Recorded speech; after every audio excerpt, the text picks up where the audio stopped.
ለአንዲት ነገር እግዚአብሔር ፈልጎን አንዲትን ነገር በእኛ ለማስተላለፍ ፈልጎ ለብዙ ነገር እየኖርን እድሜያችን እንዳያልቅ ጥፋቱ የኔ ነው። አምኛለሁ። ወሩሩኝ እኛ እንዳንጠፋ እግዚአብሔር ራርቶ ከጽኑ ቁጣው ይመለስ እንደሆነ ማን ያውቃል አልልም። ከፈለገ እግዚአብሔር ሌላ ሰው ይላክ ብሎ ወደ ተርሴስ ለመርከበኞች ገንዘብ ከፍሎ ሜዲትራኒያን ባህር ላይ ገባ። ለአንድ መልእክት ነው እግዚአብሔር 40 ዓመት ሙሉ ሰብስቦ ዮናስን ይዞ ኮንሱም እያረገበት ያለው 40 ዓመት እግዚአብሔር እየወሰደ ያለው እዚች ምዕራፍ 3 ላይ ላለች ለአንድ መልእክት ነው። ከተማይቱ ትገለበጣለች ንስሐ ግቡ ለማለት ብቻ። እንደው ይገርማችኋል እኮ መለኮቱ ህይወታችሁን ኢንፍሉዌንስ ያደረገው በጣም ኖርማል በሚመስል መንገድ ሁሉ ነው የሚያገኛችሁ። እንጣጣላሉ። ተጣጣሉ። ሲጣጣሉ ዮናስ ላይ ወደቀ። ተጨንቄ ሳለ ወደ እግዚአብሔር ተጣራው፣ እርሱ መለሰልኝ ይልና ከሲኦል ከመቃብሩም ጥልቅ እርዳታን ፈልጌ ተጣራው፣ አንተም ጮቴን ሰማ ይላል።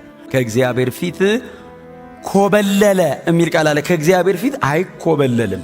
እሱ ያሰበውን ነው የጻፈው እንጂ ወዴት ትሄዳለህ? እግዚአብሔር በሁሉ ቦታ ነው ያለው። የእግዚአብሔርም ቃል ለሁለተኛ ጊዜ እንዲህ ሲል ወደ ዮናስ መጣ። ወደ ታላቂቱ ከተማ ወደ ነነዌ ሄደ፣ የምነግርህን መልእክት ስበክላት። ዮናስም የእግዚአብሔርን ቃል ታዘዘ፣ ወደ ነነዌም ሄደ። በዚህ ጊዜ ነነዌ ታላቅ ከተማ ነበረች። እርሷንም ከዳር እስከ ዳር ለመጎብኘት 3 ቀን ያስፈልግ ነበር። ዮናስም ወደ ከተማይቱ ገብቶ የመጀመሪያውን ቀን ከተጓዘ በኋላ ነነዌ በ40 ቀን ውስጥ ትገለበጣለች ብሎ አወጀ። የነነዌም ሰዎች እግዚአብሔርን አመኑ፣ ጾምንም አወጁ። ሰዎቹም ሁሉ ከትልቁ እስከ ትንሹ ማቅ ለበሱ። ወሬውም ወደ ነነዌ ንጉሥ በደረሰ ጊዜ ከዙፋኑ ወረደ፣ ልብሱንም አወለቀ፣ ማቅም ለብሶ በአመድ ላይ ተቀመጠ። ከዚያም እንዲህ ሲል በነነዌ አዋጅ አስነገረ፣ ከንጉሡና ከመሳፍንቱ የወጣ አዋጅ። ማንም ሰው ወይም እንስሳ የከብት መንጋም ሆነ የበግ መንጋ ምንም ነገር አይቅመስ፣ አይብላ፣ ውሃም አይጠጣ። ነገር ግን ሰውን እንስሳም ማቅ ይልበስ፣ ሁሉም አጥብቆ ወደ እግዚአብሔር ይጩ። ሰዎችም ሁሉ ክፉ መንገዳቸውንና የግፍ ሥራቸውን ይተዉ። እኛ እንዳንጠፋ እግዚአብሔር ራርቶ ከጽኑ ቁጣው ይመለስ እንደሆነ ማን ያውቃል? እግዚአብሔርም ምን እንዳደረጉና ከክፉ መንገዳቸውም እንዴት እንደተመለሱ ባየ ጊዜ ራራላቸው፣ በእነርሱም ላይ ሊያመጣ ያሰበውን ጥፋት አላደረገም። ዮናስን እግዚአብሔር ተነሳ አለው። አቤት አለ። እንግዲህ ያው ልልክህ ነው አለው። ወዴት ነው የምትልከኝ ሲለው ወደ ነነዌ ነው የምልክህ አለው። ነነዌ ክፋቷ፣ አመጿ፣ በደሏ፣ ኃጢአቷ በእኔ ዘንድ ደርሷልና ተነስተ ወደ ነነዌ ሂድ። ወደ አሶር ማለት ነው። ነነዌ ማለት የአሶራውያን ዋና መቀመጫ ከተማ ናት። አሶራውያን እጅግ በጣም ጨካኝ ናቸው። የምታስታውሱ ከሆነ ዮናስ የኖረበትን አገር ማርከው የወሰዱት አሶራውያን ናቸው። ባቢሎን የወሰደው ወይንም እነ ዳንኤልና እነ ሕዝቅኤል የነበሩበትን የወሰደው ይሁዳን ነው። ይሁዳን የወሰደው እነዚህን መጥተው ያጠፏቸው አሶራውያን ናቸው። አሶር በጣም በጣም ጨካኝ ነው እና እግዚአብሔር ተነሳለውና ወደ አሶር ነው መልካለ። የአሶር ዋና ከተማው ደግሞ ወደ ነነዌ ትሄድና እግዚአብሔር ከተማይቱን ሊያጠፋት ነው ብለ በከተማይቱ መካከል ቁምና ጩህ ሲለው፣ መቼስ ዮናስን በጣም በደለኛ ለማድረግ አንሞክርም። በእውነት ነው የምላችሁ። ምን ያህሎቻችንን እግዚአብሔር እንደዚህ አይነት ነገር ቢናገረን ሄደን እንደምንጮህ እርግጠኛ አይደለሁም። እንኳን ነነዌ ይቅርና ቸርች መተህ ጩህ ቢለን ምን ያህሎቻችን እንደምንጮህ እርግጠኛ አይደለሁም። እና ሂድና ወደ ነነዌ ሂድ አለው። ከተማይቱ በጣም ትልቅ ናት። የ3 ቀን መንገድ ያክል ታክላለች ይላል። ክሮስ ለማድረግ 3 ቀን በጣም ትልቅ ነው ማለት ነው። 3 ቀን ማለት እኮ ከአዲስ አበባ በላይ ነው። ክሮስ ለማድረግ 3 ቀን ነው። በጣም ግዙፍ ነው። እና ሂድና ለከተማይቱ መሃሏ ላይ ገብተህ ጩህ፣ እግዚአብሔር ከተማይቱን ያጠፋታል በል ብሎ እግዚአብሔር ሲናገረው ዮናስ ብድግ አለ። ዮናስም የሚል ቃል አለ አይደል? ከእግዚአብሔር ፊት ኮበለለ የሚል ቃል አለ። ከእግዚአብሔር ፊት አይኮበለልም። እሱ ያሰበውን ነው የጻፈው እንጂ ወዴት ትሄዳለህ? እግዚአብሔር በሁሉ ቦታ ነው ያለው። ከእግዚአብሔር ፊት ዮናስ ተነስቶ ኮበለለ። ዮናስ የኖረው ለገሊላ አቅራቢያ የሆነች ወደ 4 ኪሎ ሜትር አካባቢ አቅራቢያ የሆነች ከተማ ላይ ነው የኖረው። ናዝሬት ለሚባለው ኢየሱስ ለተወለደበት አገር በጣም ቅርብ ነውና ከናዝሬት መልካም ነገር ይወጣልን የሚል ሰምታችሁ ታውቃላችሁ? እንደዚህ አይነት ጥቅስ ፈሪሳውያን ናቸው ባይዘው የሚሉት፣ ግን ወጥቶ ያውቃል። ዮናስም ወጥቷል፣ ከኢየሱስም በፊት ዮናስም ወጥቷል።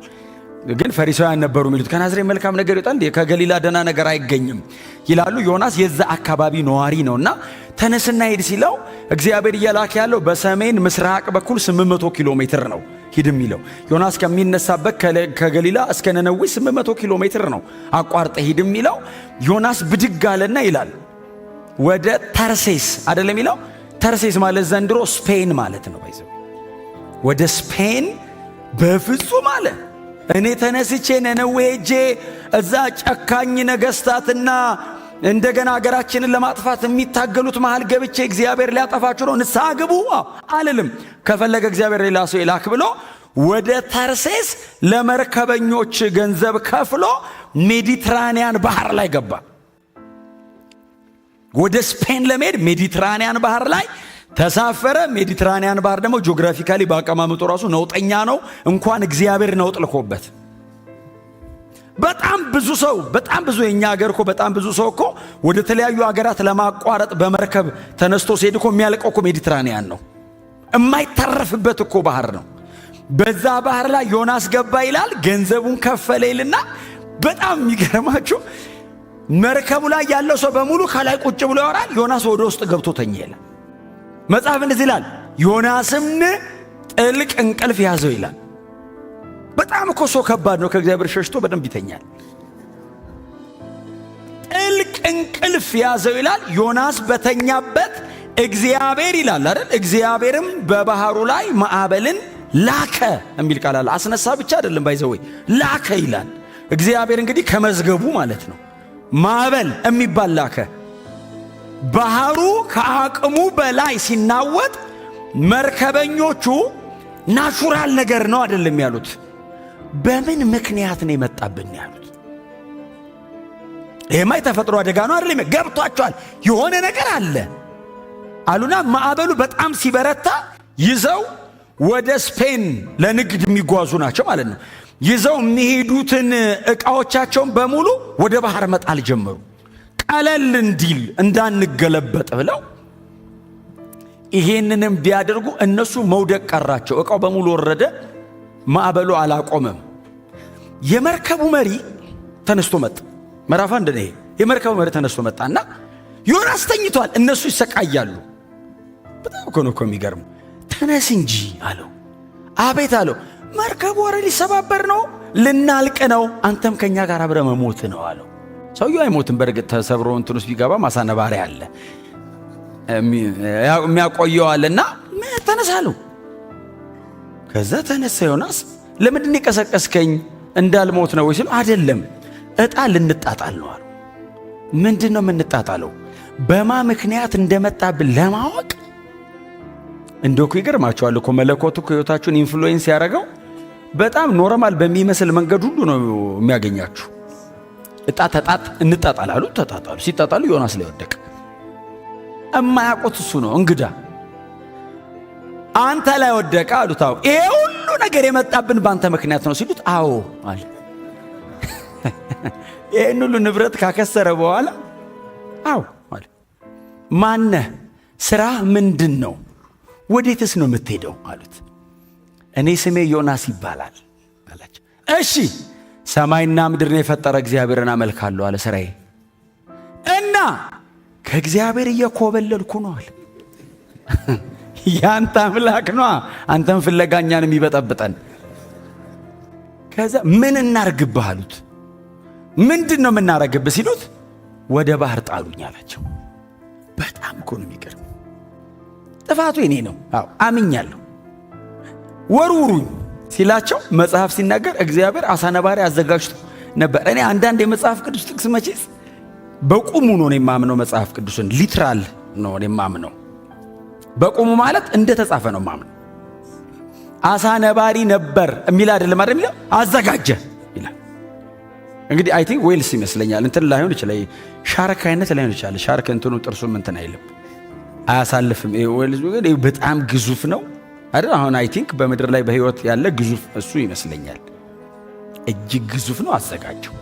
መጣ እንትኑ አጠገብ ዮናስን ይዞ ሊሄድ እንኳን መጽሐፍ ቅዱስ ላይ ሆነ ዘንድሮ ቢሆን ሲጀመር አናምንም። በአንተ ምክንያት ነው ብንባልም እሺ አንልም እንዴ? ባህር መሃል ነው። በዛ ላይ ያሁሉ ማዕበል እያለ ማን ነው ነፍሱን ሰውቶ ባህር ውስጥ የሚገባ? እያመለጠ ያለ ሰውዬ በቆርቆሮ ሲል ልክ ሲወረውሩት አሳ ነባሪው አገኘው። አንዳንድ ሞመንቶች ቢጻፉልን ከባድ አይደሉ? ዮናስ አሳ ነባሪውን አሁን ሲያገኘው የሚሰማው ስሜት ምን አይነት ስሜት ነው? አሳ ነባሪውን ዮናስ ሲገናኙ አፉን ከፍቶ ዋጡ። ዮኒስ ገባ፣ ውስጥ ገብቶ ቁጭ አለ። እንኳን መጽሐፍ ቅዱስ ገብቶ ቁጭ አለ። ምዕራፍ 2 ዮናስ በአሳ ነባሪ ሆድ ውስጥ የጸለየው ጸሎት። አሳ ነባሪ ሆድ ውስጥ አዳር ብራዘር፣ እንቅልፍ የለም፣ ይጸልያል ይላል። አንተ አሁን ሰዎች ምንድነው የሚሉት? አሳ ነባሪ ሲውጠው አምላኩ ቀጣው ነው የሚሉት። እየመለሰው ነው አይሉም። አሳ ነባሪው ዮናስን ይዞ ወደ ተርሴስ እኮ እየሄደ ነው፣ ወደ ነነዌ። እነሱ ወደ ተርሴስ ኦልሬዲ በጣም ረጅም ስለሄዱ ወደ ነነዌ ዞሮ እየሄደ እኮ ነው አሳ ነባሪው። አሳ ነባሪውና ዮናስ ወደ ነነዌ እየሄዱ እግዚአብሔር ለዮናስ ጊዜውን እንዲጠቀም መሃል ላይ የንስሐ ዕድል ሰጠው። ሲተፋ መልእክተኛ እንዲሆን ወርዶም ንስሐ እንዳይገባ ማለት ነው። እዚህ ሆድ ውስጥ ጨረሰ ንስሐውን። ምዕራፍ 2 ቁጥር 2 ምንድነው የሚለው? እንዲህም አለ ይላል ዮናስ፣ ተጨንቄ ሳለሁ ወደ እግዚአብሔር ተጣራው፣ እርሱ መለሰልኝ ይልና እናንተ እጅ ላይ ምንድነው የሚለው? ከሲኦል አይደለም የሚለው? ከመቃብሩም ጥልቅ እርዳታን ፈልጌ ተጣራው፣ አንተም ጮቴን ሰማ ይላል። ሊትራሊ ዮናስ ምንድነው የሚለው? ከሲኦል ሆኜ ጮኻለሁ አለ። አሁን ይሄ በቃ ሞት ነው አለ። ሞት ነው። አሁን ከሲኦል ሆድ ውስጥ ሆኜ አምላኬ እግዚአብሔር ወደ አንተ እጣራለሁ፣ እጮኻለሁ፣ አንተም ሰማኸኝ ይላል። እግዚአብሔር ይመስገን። አሳ ነባሪ ሆድ ውስጥ ነው ያለው፣ አልሞተም። አሳ ነባሪ ሆድ ውስጥ ነው ያለው፣ ኮንሸስ ነው። አሳ ነባሪ ሆድ ውስጥ ነው ያለው፣ እየጸለየ ነው። ከሲኦል ሆድ ውስጥ ሆኖ በግጥም አይነት መልክ ነው የቀረበው። ጸሎቱን በዜማ ነው ያደረገው ዮናስ። አሁን ይህንን እየጻፈልን ያለው ዮናስ እየነገረው የሆነ ሰው አይደለም የጻፈው፣ ራሱ ነው የጻፈው። በአሳ ነባሪ ሆድ ውስጥ 3 ቀን የተቀመጠ ዮናስ ድፍን 3 ቀን በአሳ ነባሪ ሆድ ውስጥ ተቀመጠ። በአንበሪ ሆድ ውስጥ ነው አይደለም የሚለው? በአንበሪ ሆድ ውስጥ፣ አንበሪ ይለዋል ጌታ ኢየሱስ ሲጠራው፣ አሳ ነባሪ እንደማለት ነው። በዛ ሆድ ውስጥ ለ3 ቀን ያክል ዮናስ ተቀመጠ። መጽሐፍ ሲናገር እግዚአብሔርም አሳ ነባሪውን አዘዘው ይላል። ክብር ለኢየሱስ ይሁን። እግዚአብሔርም አሳ ነባሪውን አዘዘው። አሳ ነባሪውም ዮናስን ምዕራፍ 2 ቁጥር 10 በጣም አጭር ናቸው ምዕራፎቹ። እግዚአብሔርም አሳውን አዘዘው፣ ዮናስንም በደረቅ ምድር ላይ ተፋው።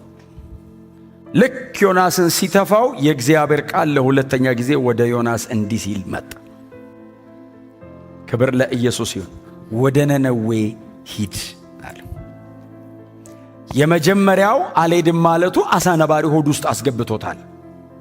ስለዚህ ዮናስ አሁን ሰከንድ ቻንስ የሚባል ሌላ ነገር እያሰበ አይደለም። ወደ ነነዌ ከተማ እሄዳለሁ፣ እግዚአብሔር የምትለኝም በሙሉ እናገራለሁ ሲለው ወደ ነነዌ ከተማ ሂድ፣ እኔ የምልህን ተናገር፣ ከተማይቱ ልጠፋ ነው፣ ምድሪቱ ልጠፋ ነው በላቸዋል። የብሉይ ኪዳን አገልግሎት በጣም ከባድ ነው። እግዚአብሔርም ይሄን ተናግሮ በየደቂቃው ላይኖር ይችላል፣ አጠገብ ላይመጣልህ ይችላል። በጠራው ቁጥር አቤት ቅድም ያልኩን አስታወስክ ላይልህ ይችላል። አሁን መንፈስ ቅዱስ በእኛ ስላለ ነው እንደሱ አይነት ልምምድ ያለን እንጂ በቀደመው ኪዳን አንዴ ይናገራል። ሄደህ ከተናገርክ በኋላ ነው ቀጥሎ የምትገናኙት። እምቢ ብሎ ደግሞ ካስቸገረ አሳ ነባሪ ያዘጋጅለታል፣ ይዋጣል፣ እዛ ውስጥ ሆኖ ሲጮህ ይሰማዋል። ከዛ ከተተፋ በኋላ ነው የሚያገኘህ። አሁን እነዚህ 4 ምዕራፎች እኮ 30 እና 40 ዓመታት ናቸው። 40 ዓመት ተጨምቆ ነው 4 ምዕራፍ ይወጣው። ለአንድ መልእክት ነው እግዚአብሔር 40 ዓመት ሙሉ ሰብስቦ ዮናስን ይዞ ኮንሱም እያረገበት ያለው። 40ውን ዓመት እግዚአብሔር እየወሰደ ያለው እዚች ምዕራፍ 3 ላይ ላለች ለአንድ መልእክት ነው። ከተማይቱ ትገለበጣለች፣ ንስሐ ግቡ ለማለት ብቻ። እቺን እንዲልለት ነው እግዚአብሔር ኢንፍሉዌንስ የሚያደርገው ሰውየውን። እቺን አልልም ሲል እግዚአብሔር ማዕበል ያስነሳል። እቺን አልልም ሲል የዮናስን ዕድሜ እግዚአብሔር የወሰደው እችን እንዲልለት ነው። እግዚአብሔር ለምን እንደሚፈልገን እንድናውቅ ይርዳን። እግዚአብሔር ብርሃን ይስጠን። ለአንዲት ነገር እግዚአብሔር ፈልጎን አንዲትን ነገር በእኛ ለማስተላለፍ ፈልጎ ለብዙ ነገር እየኖርን ዕድሜያችን እንዳያልቅ። ይህን ሰውዬ እግዚአብሔር ለምንድን ነው የጠራው? ሂድና በነነዌ ጥፋት አለበል።